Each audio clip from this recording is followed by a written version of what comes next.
इस वीडियो में हम बात करेंगे 1998 की ब्राजीलियन फिल्म सेंट्रल स्टेशन के बारे में, जो कहानी है डोरा नाम की रिटायर्ड टीचर की, जो अनपढ़ लोगों के लिए पैसों के बदले चिट्ठियां लिखती है। और एक दिन इसी काम के जरिए उसकी मुलाकात एक 9 साल के बच्चे से हुई, जिसके पिता को ढूंढने के सफर में डोरा ने उसका साथ दिया। Hello and welcome to 90 production films and music. I am Dikshant and this is inside a movie. अगर आप इस चैनल पर नए आए हैं तो चैनल को सब्सक्राइब करना और बेल आइकन दबाना मत भूलना। ब्राजील के रियो डे जनाइरो शहर में डोरा नाम की एक खड़ूस औरत उन अनपढ़ लोगों के लिए चिट्ठी लिखती है जो अपने परिवार और प्यार करने वालों से दूर है। उन लोगों में से एक आना नाम की औरत भी है, जो अपने बेटे जोसू के कहने पर उसके पिता के लिए चिट्ठी लिखवाने आई है। पर उसकी बातों से समझ आया कि वो जोसू के पिता के जाने से नाराज है। जोसू फिर भी इस उम्मीद में चिट्ठी लिखवा रहा था कि एक दिन वो अपने पिता से मिल पाएगा। डोरा ये काम पैसों के लिए करती है और उसके पास बहुत से लोग आया करते हैं। डोरा की जिंदगी ने उसे हमेशा निराश किया है और इसलिए उसे दूसरों की फीलिंग्स की परवाह नहीं थी। वो धैर्य भी नहीं रख पाती थी और कभी कभी उनकी चिट्ठियां मेल करने के बजाय अपने घर में ही रख देती थी। जब डोरा जोसू की चिट्ठी पढ़कर फाड़ने लगी तो आयरीन ने उसे ऐसा करने से रोक दिया, क्योंकि एक बच्चा अपने पिता का इंतजार कर रहा है। इसलिए डोरा ने वादा किया कि वो उस चिट्ठी को अगले हफ्ते मेल कर देगी। एक दिन आना और जोसू डोरा के पास आए और उन्होंने कहा कि वो पिछली चिट्ठी की जगह एक नई और बेहतर चिट्ठी लिखना चाहते हैं। आना ने बताया कि वो दोनों कुछ दिनों बाद जोसू के पिता से मिलने जाने वाले हैं, पर चिट्ठी लिखते लिखते और जोसू की हरकतें देखते देखते डोरा अपना आपा खोने लगी। वहाँ से निकलते हुए जोसू के हाथ से उसका लट्टू गिर गया और जब वो उसे उठाने गया तो ध्यान हटने की वजह से आना का एक बस से एक्सीडेंट हो गया और आना की वही मौत हो गई। उस रात जोसू अकेला सेंट्रल स्टेशन पर बैठा रहा और कुछ वक्त बाद वो डोरा के पास गया। रोते रोते उसने कहा कि वो अपने पिता को चिट्ठी लिखकर यहाँ बुलाना चाहता है, पर डोरा उसे वहाँ से भगाने लगी। अपनी माँ के अलावा जोसू का इस दुनिया में कोई नहीं था, पर यह जानने के बावजूद डोरा ने उसकी मदद नहीं की और ये बात जोसू को बिल्कुल अच्छी नहीं लगी। बेघर जोसू अब उसी स्टेशन पर रहने लगा और पुलिस वालों से छुपकर सोने की जगह ढूंढने लगा। अगली सुबह डोरा ने जोसू को एक कचरे के डब्बे के पास सोते हुए देखा और उसे खाने के लिए सैंडविच देने लगी, पर जोसू ने इनकार कर दिया। कुछ देर बाद एक लड़का खाने की चीजें चुराकर भागने लगा और उसे पकड़ने की कोशिश करते हुए स्टेशन पर मौजूद पुलिस वाले रेलवे ट्रैक तक पहुंचे और उन दोनों ने उस लड़के को जान से मार दिया। डोरा जोसू को उन पुलिस वालों से बचाकर अपने घर ले जाना चाहती थी, पर जोसू ने कहा कि वो अपनी माँ का इंतजार कर रहा है। बहुत देर तक जब जोसू नहीं माना तो डोरा ने उसे एक टिकट दी और कहा कि मन बदलने पर वो उसके पीछे आ जाए। डोरा को जोसू की फिक्र होने लगी और वो उम्मीद करने लगी कि वो उसके पास आ जाए और आखिरकार वो उसे अपने साथ घर ले जाने में कामयाब हुई। कुछ वक्त बाद जोसू से मिलने आयरीन आई और आयरीन से बातें करते हुए जोसू को पहले से बेहतर महसूस होने लगा। उस रात घर की चीजें देखते हुए जोसू को अपनी तस्वीर और पुरानी चिट्ठी मिली और जब डोरा ने उसके हाथ से वो चिट्ठी छीनी तो वो कहने लगा ये चिट्ठी वो खुद अपने पिता को देगा। तब उसे रोककर डोरा ने वादा किया कि वो सच में उसकी चिट्ठी मेल करेगी। अगले दिन वो जोसू को स्टेशन के पुलिस वाले पेद्रो के पास ले गई, जो उन दोनों को योलांडा नाम की एक औरत के पास ले गया। डोरा जोसू को पैसों के लिए एक करप्ट परिवार के घर बेचकर वहां से चली गई और उन पैसों से उसने एक टीवी खरीद लिया। पर जब आयरीन को ये सब कुछ पता चला तो वो अपनी दोस्त की इस हरकत से परेशान हो गई, क्योंकि ऐसे लोग बच्चों के अंग बेच देते हैं। और ये सुनकर डोरा पूरी रात सो नहीं पाई, क्योंकि उसे लगा कि वो लोग जोसू को एक अच्छे परिवार के पास भेजेंगे। अपने किए का पछतावा उसे परेशान करने लगा और वो अगली सुबह ही योलांडा के पास कुछ और बच्चों के बहाने से गई और मौका मिलते ही वो जोसू को अपने साथ भगाने लगी। उसके वहां से भागते ही योलांडा और उसके पति ने उसे जान की धमकी दी। कुछ देर बाद डोरा ने आयरीन को कॉल किया ताकि वो उसे पेद्रो से सतर्क रहने के लिए कह सके, पर तब तक बहुत देर हो चुकी थी, क्योंकि वो वहां पहुंच चुका था। डोरा अब बुरी तरह फंस गई थी, पर आयरीन को अपनी दोस्त पर गर्व था, क्योंकि उसने उस बच्चे को बचा लिया था। डोरा ने उससे कहा कि वो कुछ पैसे उस एड्रेस पर भेजे जो आना ने अपनी चिट्ठी पर लिखवाया था और वो वापस जोसू के पास चली गई। वो अब भी जोसू की जिम्मेदारी लेने से कतरा रही थी, इसलिए उसने जोसू को बस की टिकट दी और कहा कि वो अपने पिता के पास चला जाए। पर फिर डोरा का मन बदला और वो खुद भी जोसू के पिता को ढूंढने उसके साथ बस में बैठ गई। जोसू इस हालत में अपने पिता से मिलना नहीं चाहता था और ना चाहते हुए भी डोरा को जोसू और अपने लिए नए कपड़े लेने पड़े। 9 साल का जोसू इस सफर में कुछ सवाल पूछने लगा, पर उसे डोरा से एक भी सीधा जवाब नहीं मिला। पर कुछ देर बाद उन दोनों की बातें शुरू हुई और डोरा उसे कई सारी चीजें समझाने लगी। उस रात जब डोरा की आंख लगी तो जोसू ने उसके हाथ से शराब की बोतल ले ली और शराब पीने की वजह से वो नशे में जोर जोर से बस में चिल्लाने लगा। बस में बैठे लोग उसका और डोरा का मजाक उड़ाने लगे और इस बात से नाराज डोरा कहने लगी कि जोसू भी अपने पिता की तरह शराबी बन जाएगा। अगली सुबह डोरा सोए हुए जोसू को बस में छोड़ने के बारे में सोचकर कुछ पैसे रखकर वहां से निकलने लगी। उसने बस ड्राइवर से कहा कि वो जोसू को सही सलामत उसकी मंजिल पर पहुंचाए और ये कहकर वो वापस रियो की टिकट लेकर बेफिक्र हो गई। पर फिर बस के जाने पर उसे पता चला कि जोसू उसका पीछा करते हुए बस से उतर चुका है। डोरा समझ नहीं पा रही थी कि आखिर जोसू उसका पीछा क्यों नहीं छोड़ रहा और इन्हीं बातों के बीच उन दोनों को पता चला कि जिस बैग में डोरा ने पैसे रखे थे वो जोसू ने बस में ही छोड़ दिया।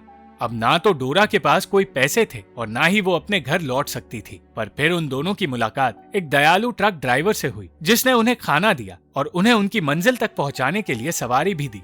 कुछ देर के लिए वो ड्राइवर वहां रुक गया और अपना सामान अपने दोस्त की दुकान में डालने लगा। तब मजबूरी में भूखे जोसू को खाने का कुछ सामान चुराना पड़ा। डोरा ने भी दुकान से कुछ सामान चुराया, पर उस सामान को लाने के बाद वो कहने लगी कि उस सामान के लिए उसने पैसे दिए हैं। पर उसे झूठा कहकर जोसू ने कहा कि वो जानता है उसने चोरी की है क्योंकि उसके पास कोई पैसे बचे ही नहीं थे। जोसू बड़ा होकर एक ट्रक ड्राइवर बनना चाहता था और डोरा के कहने पर उस ड्राइवर ने जोसू की ख्वाहिश पूरी की। उस रात कुछ देर के लिए वो लोग बीच रास्ते रुक गए और डोरा और वो ड्राइवर एक दूसरे से बातें करने लगे, जिसके बाद वो दोनों एक दूसरे को पसंद करने लगे। पर जब अगले दिन डोरा उस ड्राइवर के करीब आने लगी तो वो ये सोचने लगा कि डोरा एक अच्छी औरत नहीं और हर आदमी के साथ वो ऐसा ही करती होगी। उसे ये भी लगने लगा कि जोसू असल में डोरा का ही बेटा है। डोरा जिंदगी में पहली बार किसी मर्द के लिए तैयार हो रही थी, पर वो आदमी उसे और जोसू को वही छोड़कर चला गया और डोरा का दिल टूट गया। अब डोरा को अपनी मंजिल बॉम जेसुस तक पहुंचने के लिए अपनी घड़ी देनी पड़ी और उन्हें एक सवारी मिल गई, पर अब भी वो अपने गम से उभरी नहीं थी। धीरे धीरे उसे जोसू के साथ रहना अच्छा लगने लगा और वो दोनों एक दूसरे को बेहतर समझने लगे। जोसू ये सोच रहा था कि उसकी माँ का अंतिम संस्कार किया होगा या नहीं, और ये सुनकर डोरा ने उसे अपनी माँ के रुमाल के जरिए अपनी माँ को ठीक से विदा करने के लिए कहा। वो दोनों जोसू के पिता के एड्रेस पर पहुंचने वाले थे और डोरा ने उसे ठीक से तैयार करना शुरू किया। आखिरकार उस शाम वो दोनों उस घर तक पहुंचे जहाँ उसके पिता रहते हैं। खुशी खुशी जोसू उस घर के पास गया, पर वहाँ उसे एक परिवार मिला। उस घर में जोसू के पिता की दूसरी पत्नी और बच्चे रहते हैं और जब जोसू के पिता जेसुस वहाँ आए तो डोरा ने उसे बताया कि सामने खड़ा बच्चा उसी का बेटा है और उसकी माँ की मौत हो चुकी है। पर फिर उन्हें ये पता चला कि वो आदमी जेसुस नहीं जेसी है और जेसुस पहले इस घर में रहा करता था, पर अब वो वहाँ से चला गया है। यह सुनकर जोसू का दिल टूट गया।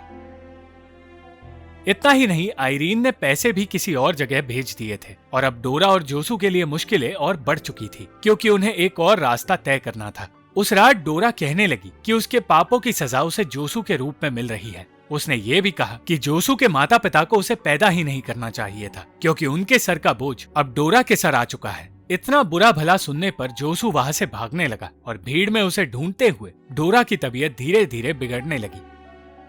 वो अचानक बेहोश हो गई और तब उसे संभालने का काम जोसू ने ही किया। उस पूरी रात डोरा को संभालने के बाद जब उसे होश आया तो अपने सारे गिले शिकवे भुलाकर वो दोनों एक दूसरे से पहली बार अच्छा बर्ताव करने लगे। उस दिन पैसों की जरूरत ने जोसू को एक आइडिया दिया और उसने लोगों से कहना शुरू कर दिया कि भगवान तक उनके मैसेजेस पहुंचाने का काम डोरा करेगी और उनकी तरफ से भगवान के लिए एक चिट्ठी लिखेगी। वो काम जो डोरा सालों से लालच के लिए करती आ रही है आज जरूरत के वक्त कर रही है और उसने और जोसू ने चाहे झूठ बोला हो, पर पैसे कमाते कमाते वो दोनों लोगों के दिल में आशा जगाने लगे हैं। पहली बार डोरा भी ये काम खुशी खुशी कर रही थी। बहुत सारे लोगों की ख्वाहिश पूरी कर उन्होंने काफी पैसे कमा लिए और जोसू ने तोहफे में डोरा को एक नई ड्रेस दी। उस रात होटल में जोसू उन चिट्ठियों को जलाने लगा, पर डोरा ने उसे ऐसा करने से रोक दिया और सोने से पहले जोसू ने कहा कि अगली सुबह वो फिर से उसके पिता जेसुस को ढूंढने की कोशिश करेंगे। अगली सुबह बस का इंतजार करते हुए डोरा पोस्ट ऑफिस गई, पर उसने वहां जाने की वजह नहीं बताई। बस में सफर करते हुए वो लोग उस जगह पहुंचे जहाँ का पता जेसी ने उन्हें दिया था और वो एक ऐसे इलाके में पहुंचे जहाँ सारे घर एक जैसे थे। अब उनके लिए जेसुस को ढूंढना और मुश्किल साबित हो रहा था। उस वक्त डोरा ने कहा कि 16 साल की उम्र में उसने घर छोड़ दिया था और जब सालों बाद वो अपने पिता के सामने गई तो वो उसे पहचान भी नहीं पाए। बिल्कुल उसी तरह वो जानती है जोसू भी उसे भूल जाएगा। इस बार भी घर तक पहुंचने पर उन दोनों के हाथ निराशा लगी, क्योंकि वहां रह रहे आदमी ने कहा कि जेसुस अब यहाँ नहीं रहता और वो कई महीनों से गुमशुदा है। जोसू अब भी अपने पिता का इंतजार करना चाहता था, पर डोरा चाहती थी कि वो उसके साथ उसके घर में ही रहे और इसीलिए वो वापस रियो जाने के लिए निकले। उन दोनों को बताया गया कि अगली सुबह तक कोई बस नहीं मिलेगी और इंतजार करते हुए उनके सामने वहाँ काम कर रहा एक लड़का आया, जिसने कहा कि जेसुस उसके पिता है। वो लड़का जोसू का सौतेला भाई इजाइश था और वो चाहता था कि वो दोनों उसके घर आए। जोसू ने उसे अपनी सच्चाई अब तक बताई नहीं थी और जब वो उन्हें अपने घर ले गया तो अपने दूसरे सौतेले भाई मोइसेस से मिलकर जोसू ने अपने माता पिता की तस्वीर देखी। वो दोनों लड़के उन्हें वो काम दिखाने लगे जो उन्होंने अपने पिता से सीखा और जोसू उन दोनों के साथ वक्त बिताने लगा। इजाइश ने बताया कि उनकी माँ की मौत के बाद उनके पिता आना नाम की औरत के साथ थे, पर प्रेग्नेंट होने पर आना बेहतर जिंदगी जीने के लिए घर छोड़कर रियो चली गई। जेसूस ने 2 साल तक आना को ढूंढा, पर वो उसे कहीं नहीं मिली। इसलिए उसने आना के नाम अपने घर एक चिट्ठी भेजी और इजाइश चाहता था कि 6 महीने पहले आई वो चिट्ठी डोरा उन्हें पढ़कर सुनाए। दोनों भाइयों ने बताया कि एक दिन अचानक उनके पिता चले गए और उस दिन के बाद वो कभी वापस नहीं आए। उस चिट्ठी में जेसूस ने वादा किया कि वो घर लौट कर आएगा, पर फिलहाल उसे एक खान के मजदूर का काम करना पड़ रहा था। उसने ये भी लिखा कि वो चाहता है उनका परिवार हमेशा साथ रहे और आना, इजाइश और मोइसेस के साथ उसने जोसू का भी नाम लिखा था, जिससे मिलने को वो बेताब था। इजाइश और जोसू को यकीन था कि उनके पिता लौट कर आएंगे, पर मोइसेस का मानना था कि वो कभी वापस नहीं आने वाले। उस रात जोसू ने कहा कि वो जानता है चिट्ठी में उसका जिक्र नहीं किया गया और डोरा इसका कोई जवाब नहीं दे पाई। देर रात जब वो तीनों भाई सो रहे थे तब डोरा जेसूस और आना दोनों की चिट्ठी उस घर में छोड़कर रियो लौटने लगी और आना की परिवार को एक करने की ख्वाहिश पूरी हुई। जब तक जोसू नींद से जागा तब तक देर हो चुकी थी और डोरा वहां से जा चुकी थी और जोसू उसे जाने से रोक नहीं पाया। बस में डोरा ने जोसू के लिए एक चिट्ठी लिखी जिसमें उसने जोसू को अपने पिता के लौटने की उम्मीद को ना खोने की सलाह दी। उसने ये भी कहा कि जोसू का उसके भाइयों के साथ रहना ही ठीक होगा। अब जोसू और डोरा के पास एक दूसरे को याद रखने के लिए सिर्फ एक दूसरे की तस्वीरें रह गई और रह गया वो प्यार जो उन्होंने कभी नहीं सोचा था कि वो एक दूसरे से करेंगे। Thank you for watching this video. अगर आपको ये वीडियो पसंद आई तो इस वीडियो को लाइक, शेयर और इस वीडियो पर कमेंट जरूर करें और इस चैनल को सब्सक्राइब करना मत भूलना।